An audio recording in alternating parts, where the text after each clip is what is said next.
네, 박정희 한판승부 한판 브리핑 오늘 2부에서 시작합니다. 김수윤 평론가 나오셨습니다. 어서 오십시오. 네, 반갑습니다.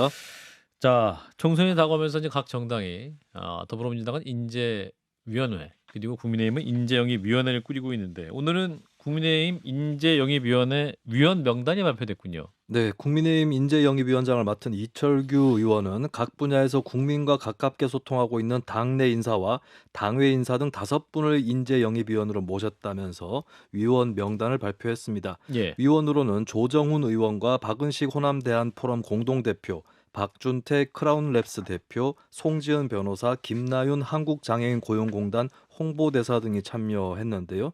조정훈 의원은 시대전환 소속이었다가 최근 합당 형식으로 국민의힘에 합류했습니다. 1972년생인 조 의원을 제외한 다른 인사들은 1980, 90년대 태생인데요. 박은식 대표는 내과 의사로도 알려져 있고 박준태 대표는 과거 국회의원 보좌관을 지낸 이력이 있습니다. 송지은 변호사는 새로운 미래를 위한 청년 변호사 모임 상임대표를 지내고 있고 김나윤 홍보대사는 불의의 사고로 한쪽 팔을 잃었지만 WBC 피트니스 4관왕에 오른 인물로 알려져 있습니다. 네, 자 그럼 여기서 국민의힘 인재영입위원회 위원으로 임명된 박은식 호남 대한포럼 공동대표의 입장 사전 녹음으로 들어봤는데요. 잠시 듣고 이어가겠습니다. 대표님 나와 계시죠? 네네. 네, 안녕하십니까. 대표님은 그 국민의힘 혁신위원장 후보군에도 거론되신 걸로 알고 있습니다만 이번 인재영입위원회 네. 어떻게 인선되게 되신 건가요? 여러분의 추천이 있었죠. 이철규 위원장님을 직접 만나 뵙고요. 김기현 예. 대표님도 뵙고, 이런 부탁을 듣고 이제 당에 기여할 수 있는 그런 기회라고 생각을 해서 참여하게 됐습니다. 네. 예, 이번에 이제 인재영입위원으로 되신 분들 보면 조정원 의원을 제외하면 80년대생 3분 그리고 90년대생 1분으로 구성이 되어 있는데 인선은 어떻게 평가하십니까? 네, 제가 직접 만나 뵙지는 못한 분들이셔서 제가 어떻게 평가하기는 좀 힘들 것 같고요. 근데 예. 기사상으로만 나온 그런 자료로만 보면 예. 굉장히 훌륭하신 분들인 것 같습니다. 예. 자, 지금까지 익묘한 혁신위원회 활동 네. 어떻게 평가하시는지 그 말씀도 듣고 싶습니다. 네, 너무 열심히 해주고 계셔서 저는 그냥 당원의 한 명으로서 감사하고 국민의 한 사람으로서 감사하고요. 예. 그리고 지금처럼 열심히 해주시면 좋겠습니다. 예. 무엇보다 네. 또 청년이시니까 이게 사모 혁신안, 청년에 관련한 혁신안에 대한 평가 좀 듣고 싶은데요. 거길 보면 비례대표 네. 50%를 청년으로 할당하자라는 안이 있지 않았습니까? 이 네. 부분은 어떻게 판단하십니까? 네, 저는 청년 정치 뭐 이런 단어를 별로 좋아하지는 않습니다. 예. 저도 애가 있는 사람이고 병원에선 나름 원장소리 듣는 사람인데 예. 그런 청년의 한 사람으로 불리는 걸 저는 원치 않고요. 예. 개인적으로는 청년 정치라는 단어도 앞으로는 쓰지 않았으면 좋겠습니다. 아하. 정치는 이 사람의 생사 여탈권을 쥐고 있는 굉장히 강력한 그런 영역이기 때문에 예. 어떤 미숙함의 어떤 의미가 들어가 있는 청년 정치, 정말 아하. 좀 안 좋게 해석이 될 때는 정치적 촉법 소년처럼 불려지기도 하거든요, 사실. 예. 정치의 영역은 저는 개인적으로는 그래서는 안 된다고 생각합니다. 예. 전문성과 완전한 그런 경험과 그런 지식을 가지고 임해야 되는 곳이라고 생각하고요. 개인적으로 저는 여성이든 청년이든 그런 형태의 할당제에 대해서는 별로 동의하진 않습니다. 아하, 그렇군요. 네. 그러니까 이게 청년이라는 이름 자체가 항상 보면 뭐 대선이든 총선이든 항상 거론되었고 동원됐던 그런 명칭이기 때문에 그런 네. 의미에서 좀 부정적 뉘앙스를 느끼시고 더 이상 이 청년 네네. 정치는 좀 없어져야 된다 이런 말씀하시는 거군요. 굳이 그런 단어를 쓰지 않았으면 좋겠습니다. 노인 정치, 여성 정치 이런 단어가 없듯이 굳이 청년 정치라는 말을 쓰지 않아도 충분히 그런 경험을 가진 그리고 의견을 표현할 수 있는 분들이 많이 있다고 생각하고요. 예. 그분들이 잘 해주셔서 전체적으로 나라가 잘 되면 청년도 알아서 이렇게 다 자기가 잘 자기 꿈을 펼칠 수 있는 기회가 더 생길 거라고 생각합니다. 예. 자, 호남 지역에 공을 들였던 이준석 전 대표 이제 신당 창당 여부가 또 총선의 큰 변수가 지금 되는 상황인데요. 네. 만약에 이 이준석 신당이 만들어질 경우에 또 호남 대한포럼도 하고 계시니까 호남 지역 민심에 어떤 영향이 있을 거라고 보십니까? 네, 일단은 주로 뭐 대구 출마 이런 얘기를 하시던데, 예. 뭐가 되었건 일단 광주 호남 지역, 전라도 지역은 워낙에 지금 민주당의 일당 독재가 심한 지역이기 때문에 예. 사실 저번 총선에는 거의 출마자도 없는 곳이 대부분이었습니다. 보수 우파 정당에서. 예. 그리고 다른 대안의 어떤 그런 세력들도 전혀 형성되질 못했고요. 뭐가 되었건 이 민주주의라는 것은 견제와 균형이 굉장히 중요한 가치이지 않겠습니까? 예. 그래서 그런 분들이 나와만 주셔도 저는 감사하다고 생각하고 장려할 일이라고 생각합니다. 이준석 전 대표가 그렇다면 뭐 호남에 나온다 한다면 그 긍정적인 의미를 둘 수 있겠다라는 의미입니까? 뭐 그 정당이 형성이 되면은 출마자가 또 있을 거 아닙니까? 예. 네네. 그런 측면에서 그렇게 말씀드린 겁니다. 내일 이제 인재영입위원회 첫 회의가 계획돼 있죠? 제가 정확한 시간을 제가 전달받지를 못했습니다, 사실. 예. 지금 위원장님께서 너무 바쁘셔가지고 뭐 이렇게 그렇군요. 그러신 것 같습니다. 네. 일단 아마 내일은 만나시게 될 텐데 이제 네. 대표님도 어떤 어렵게 또 이 인재영입위원회에서 위원으로 활동을 결심하신 만큼 또 네. 목표도 있으시고 또 어떤 기준도 있으시고 또 이 인재영입위원회를 통해서 어떤 말씀하시겠다 그림이 있으실 것 같은데. 네, 가장 중요한 질문인 것 같습니다. 일단 국민의힘은 우리나라의 보수 우파 정당입니다. 예. 정체성을 좀 확실히 해야 된다고 생각을 하고요. 예. 그래서 보수 우파의 그런 가치를 말과 글로써 잘 표현할 수 있는 분, 그리고 당면한 민생 문제를 해결할 수 있는 많은 경험과 지식을 갖춘 분들, 이런 분들이 이렇게 이제 영입이 될 수 있도록 제 의견을 잘 전달드리도록 하겠습니다.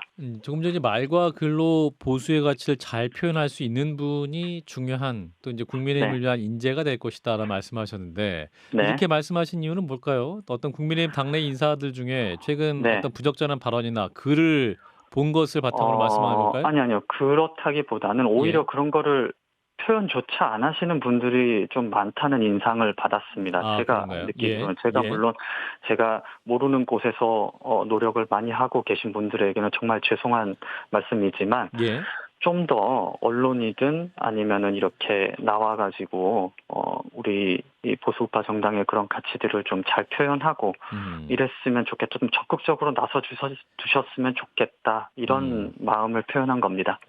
그렇군요. 오히려 말을 많이 할 수 있는, 잘할 수 있는 사람이 필요하다 이런 말씀이네요. 네네네. 그 일반 그 대중을 대상으로 이런 방향으로 가야 합니다. 할 수 있는 그런 말을 잘 하고. 그리고 이제 전문적인 지식도 있고 이런 분들이 대중을 잘 설득해서 우리 보수 우파의 가치에 동의하는 분들이 많아지도록 해야겠죠. 근데 지금 이제 국민의힘이나 혹은 현 정부에 대한 비판을 보면 이제 대통령에 대한 쓴소리를 하지 못하기 때문에 정부가 어렵게 됐다. 이렇게 비판을 많이 하시지 않습니까? 그러면 위원님 말씀하시는 것은 그 자유롭게 말하는 그런 분위기 자체도 용산을 향해서도 말을 할 수 있고 그거는 뭐 어느 쪽이나 다 마찬가지입니다. 용산을 향해서도 마찬가지고 대중을 향해서도 그리고 민주당을 향해서도 마찬가지겠죠. 자, 오늘 이제 영입된 인재영입위원을 보면 이제 영입에 직접 나서는 분들에게보다는 또 영입 인재에 어울리는 분들이다. 그러니까 이런 분들이 내년 총선에 나와도 될 것 같다. 이런 말씀 많이 하거든요. 대표님은 그러신가요? 대표님은 내년 총선에 출마 의지가 있으실까요? 저는 일단 아직까지는 부정적이고요. 뭐가 됐건 제가 내과 의사로서 코로나 환자를 이제 코로나 전담병원에서 진료를 하고 또 이제 광주 호남 문제에 대해서 칼럼을 쓰고 호남 대안 포럼에서 이제 호남이 좀 바뀌기를 바라며 활동했던 이런 전적을 가지고 제가 무슨 뭐 좋은 자리를 이렇게 얻어가고 하는 생각은 전혀 없습니다. 그 부분에 대해서는 당에 계신 분들에게도 다 전달을 드렸고 이 대중이 들을 수 있는 이런 곳에 좀 확실히 말씀드리고 싶습니다. 왜 부정적이세요? 아무래도 좀 정치 영역은 또 전혀 다른 부분이죠. 뭐 그렇습니다. 이미 이제 인재영입위원회에 들어가심을 쓰니까 이미 정치를 시작하신 거 아닙니까? 그렇게 볼 수도 있을 텐데요. 예. 제가 할 수 있는 그런 영역이 있고, 그런 실전에 나가는 영역은 또 전혀 다른 영역이라고 생각을 합니다. 그래서 예. 실전에서 이렇게 하시는 분들, 사람들이 많이 욕들 하시지만, 예. 그래도 대단하신 분들입니다. 그런 자기를 다 드러내고, 이렇게 대중의 비판을 홀로 감당하는 거, 정말 쉬운 일이 아니거든요. 예. 예, 그렇습니다. 네. 예, 알겠습니다. 지금 이제 민주당은 이제 인재 영입 관련해서 이재명 대표가 인재위원장을 맡고 이제 국민 추천을 받겠다. 네네. 이렇게 얘기하고 있지 않습니까? 당 홈페이지에 이메일이나 우편 팩스를 통해서 또 내년 총선을 위한 인재를 직접 추천받겠다. 이렇게 이제 민주당은 얘기하고 있거든요. 이 부분은 어떻게 보세요? 국민의 입장에서? 저희는 저희의 방식대로 갈 거고요. 예. 네, 단순히 이렇게 뭐 유명하고 유명 인사다, 뭐 이 부분 뭐 TV에 많이 나와서 좋아 보인다 이런 것보다 예. 방금 말씀드렸지만 보수파의 가치에 좀 충실한 분들을 모시는 게 맞다고 저는 생각을 합니다. 예. 네, 그게 보수파 정당으로서의 가치를 더 드러내고 일반 대중을 설득할 수 있는 그런 길이라고 생각합니다. 알겠습니다. 대표님 이제 내일 첫 만남을 가지시니까 앞으로 또 활동 어떻게 하시는지 좀 지켜보고 또 말씀 따로 또 여쭙도록 하겠습니다. 고맙습니다. 네, 감사합니다. 네, 박은식 국민의힘 인재영입위원이었습니다. 예, 자, 사전 녹음된 인터뷰 내용 함께 들으셨는데요. 자, 이철규 인재영입위원장을 제외하고 한 5명의 위원들이 영입이 된 겁니다. 자, 김종혁 비대위원은 그래도 높이 평가하시더군요. 잘 영입한 것이다.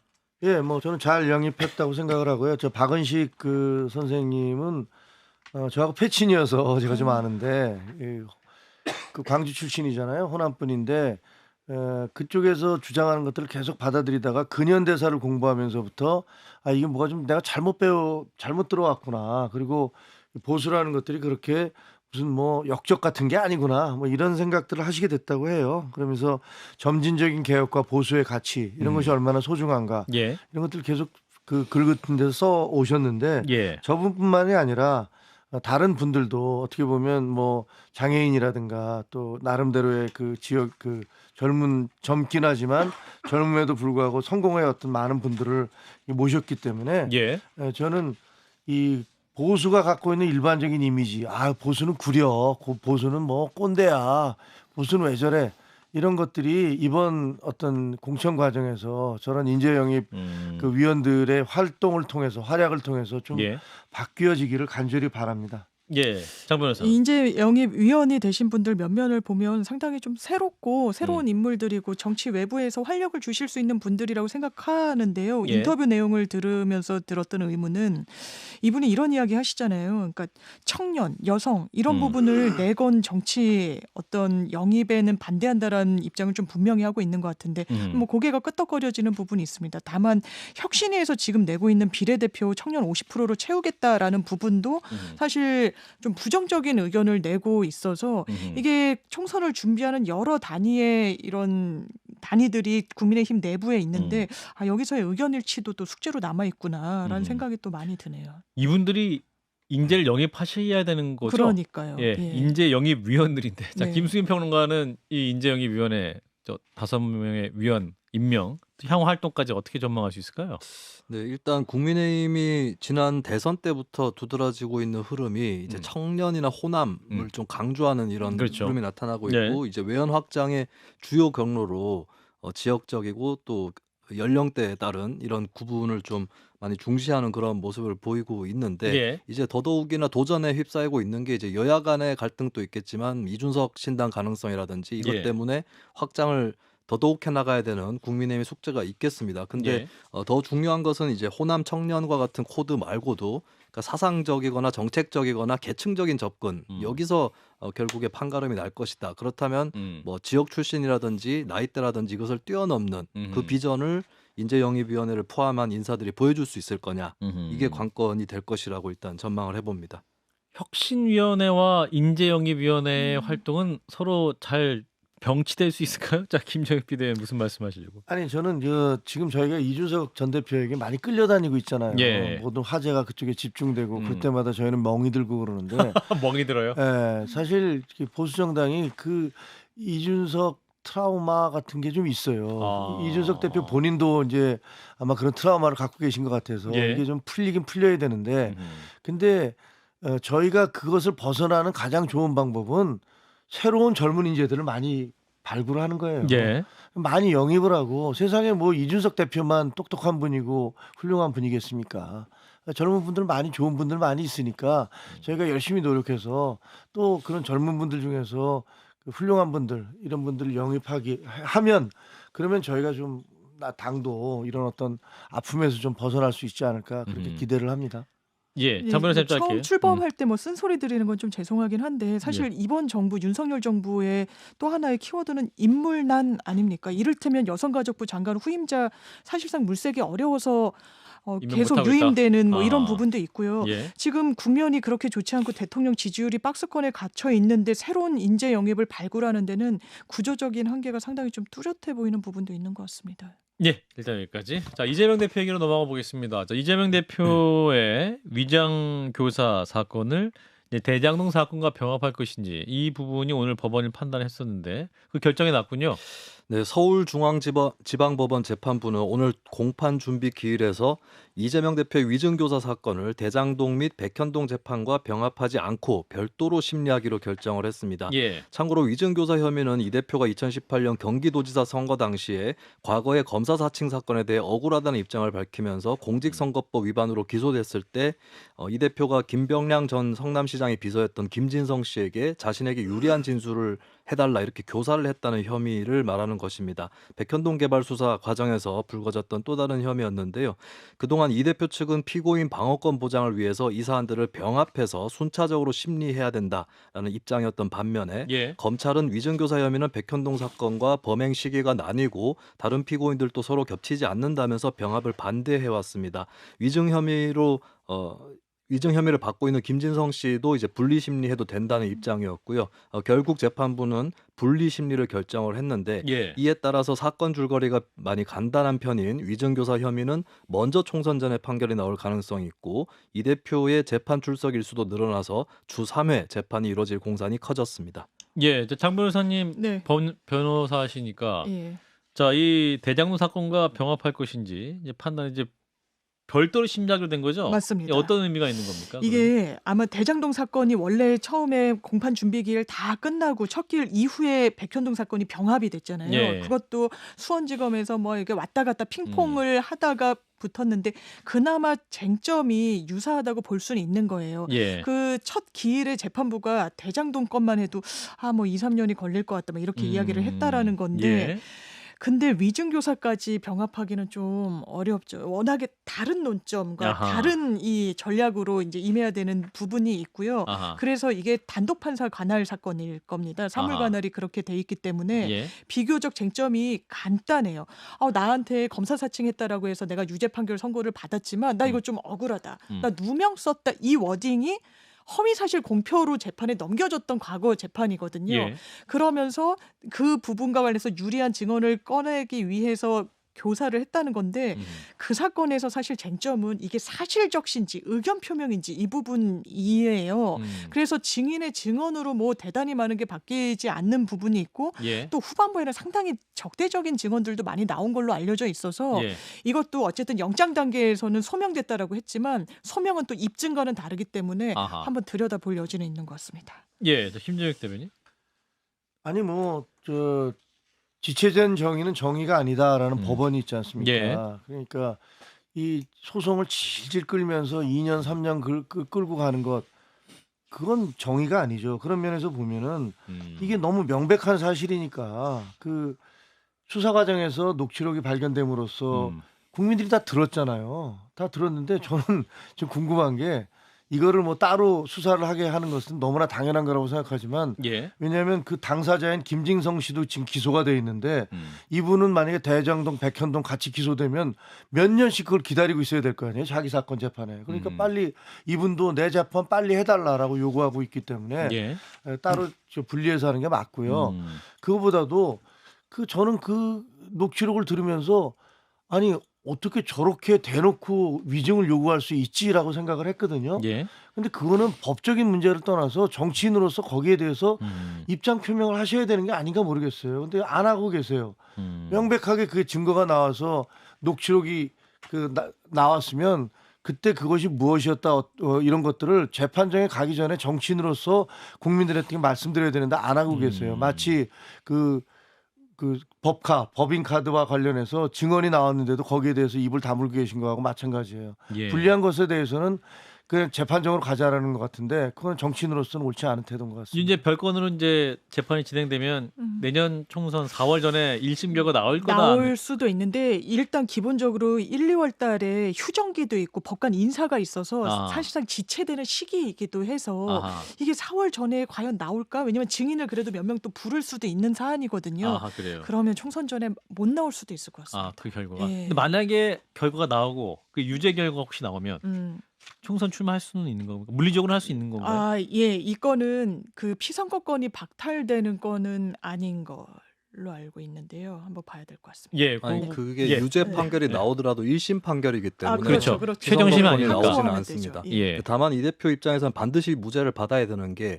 이게 유죄일 경우에 대해서 말씀을 드리자면 예. 위증이고 이게 재판 결과에 영향을 미치는 위증이었다라고 한다면 이게 가중이 돼가지고 징역 10개월 이상 넘게 나오는 것이 대법원 양형위원회 권고 기준입니다. 그리고 만약에 이제 유죄가 나올 수 있는 걸 무죄로 뒤집었다고 했을 때 이 부분은 재심이 안 되기 때문에 판사 입장에서도 위증교사에 대해서는 좀 강한 처벌을 내릴 개연성이 있거든요. 그렇기 때문에 이거는 이제 무죄냐 유죄냐 형량보다는 무죄냐 유죄냐가 굉장히 중요한 싸움이다. 1심 판결이 굉장히 예, 근데 1심 판결만으로는 비선거권 박탈이 되진 않는다. 예. 이거는 또 한편으로 확실히. 길게 확정되지 않으니까. 길게 또 갈 수 있는 그런 상황이네요. 자, 헌법재판소장 후보자에 대한 인사청문회를 오늘 국회에서 있었습니다. 자, 일단 위장 전입 문제가 가장 큰 쟁점이었군요. 네, 야당은 총 6차례의 위장 전입에 대해서 문제 제기를 했습니다. 이에 이종석 후보자는 인정하고 사과드린다라고 밝혔는데요. 민주당의 김용민 의원은 반포의 한 아파트를 3억 7천만 원에 매입했는데 이게 재건축돼서 36억 원에 매도됐다. 시세 차익이 32억 원이라면서 위장 전입으로 사퇴하거나 임명 부결된 사례가 많다. 자격이 부족하다고 생각해서 사퇴할 생각이 없느냐라고 질의를 했습니다. 예. 이에 이종석 후보자는 시세 차익을 얻었다는 점은 죄송하다라고 하면서도 절대 투기 목적으로 구입한 것은 아니다. 20년 동안 살면서 바로 옆에 있는 직장에 다니는 것이라고 해명하고 사퇴 의사는 없음을 강조했습니다. 한편 국민의힘 김웅 의원은 부모 재산 고지 거부 문제에 대해서 옹호하고 나섰는데요. 국회의원 중 고지 거부자가 105명에 이른다면서 박범계 의원의 경우 대치동 위장 전입 의혹에 대해서도 사퇴하지 않았었다라고 민주당에 화살을 돌렸습니다. 예, 자 이준석 후보자 이제 대통령과 서울법대 7과학번 동기다 이 점도 이제 언급되고 있습니다만, 자 일단은 이종석 후보자의 적격 혹은 부적격 판단 어떻게 나올까요? 자, 일단 김종혁 대변인부터 말씀을 주시면 지금까지 나온 것으로 보았을 때 이것만으로 부적격하기는 쉽지가 않을 것 쉽지 같습니다. 않다. 저는 뭐 6번이나 위장 전입을 했다. 이거 옳지 않다고 생각을 합니다. 그리고 근데 뭐 20년 전에 20년 동안 뭐 살았다 뭐 이렇게 얘기를 하고 있으니까 예, 그게 글쎄요. 그 지금까지 그 기준으로 세웠던 논문 표절이라든가 뭐 세금 탈루라든가 위장 전입이라든가 뭐 6대 범죄에 대해서 그 문제점에 대해서는 임명 안 하겠다 했지만 다 해왔잖아요 지금까지. 예. 그래서 차라리 이럴 거면 그런 기준이 왜 필요한가 싶은 그런 자괴감도 좀 들고요. 예. 그래서 지금 국회 아마 그걸 질의하는 의원들 중에서도 거꾸로 자리를 바꿔놓으면 그거보다 더하면 더했지 덜하지 않을 의원들이 너무나 많기 때문에 그거를 가지고서 아마 뭐 인정을 결격 사유로 거부를 하겠다 그렇게 하긴 좀 어려울 것 같다는 생각이 드네요. 자 법률가 입장에서는 예, 근데 이제 문제는 대통령이 임명하는 대법원장이나 헌법재판소장을 보면 사적 인연이 다 공통점으로 엮여 있다는 게 좀 문제는 잘 아는 문제인 것 분이세요? 같아요. 대통령과? 그러니까 대법원장 같은 경우에도 뭐 이제 낙마하긴 했지만 친구, 뭐 술 친구였다, 뭐 이런 이야기가 나오고 이종석 후보자는 서울법대 또 동기다. 사적으로 친분 관계를 부인하고 있진 또 않고요. 예. 사실 후임자를 물색하기 어려우니까 이게 또 자녀 임기 이런 부분 때문에 상당히 좀 문제가 있거든요. 예. 이제 그럼에도 불구하고 임명하는 건데 워낙에 이 정부 들어서 임명을 제대로 좀 발탁하는 데는 좀 어려움이 많은 부분이 있는 것 같아가지고요. 손을 드는 인사들도 상당히 좀 적고 예. 그래서 계속 최선이 아닌 차선 이런 식으로 좀 아쉬운 인사가 계속되는 것 같습니다. 예, 뭐 이렇게 되면 사법 공백이 또 계속될 수 있을 것 같아요. 김수민 평론가 어떻게 보셨어요? 현재의 기류를 봤을 때 적격 부적격 판단. 네, 야당에서 여러 가지 비판 지점을 잡고는 있는데 근데 예. 이균용 후보자, 대법원장 후보자에 대해서 임명 동의를 부결시켰었지 않습니까? 그렇죠. 근데 여기에서 추가적으로 부결시키는 거에 어느 정도 부담은 있을 것이고 그러면 이제 판단 기준은 이균용 후보자에 필적하거나 그에 준하는 정도의 결격인가 이 부분을 이제 판단할 수밖에 없지 않을까 이렇게 민주당 결정에 대해서 전망을 해보겠습니다. 예, 지금까지 나온 거는 이균용 후보자보다 과하다 덜하다 볼 수 그러니까 있어요. 좀 덜해 보이는 부분은 분명히 있죠. 그분은 막 좀 막 상장 비상장 주시고 막 신고 누락하고 이랬었으니까요. 예, 그러면 임명 쪽으로 좀 무게가 있는 것이 아닌가. 일단 그렇게 지켜보도록 하겠습니다. 자, 오늘 한판 브리핑 김수인 평론가와 함께했습니다. 고맙습니다. 네, 감사합니다. 좋아요, 구독. 알림 설정.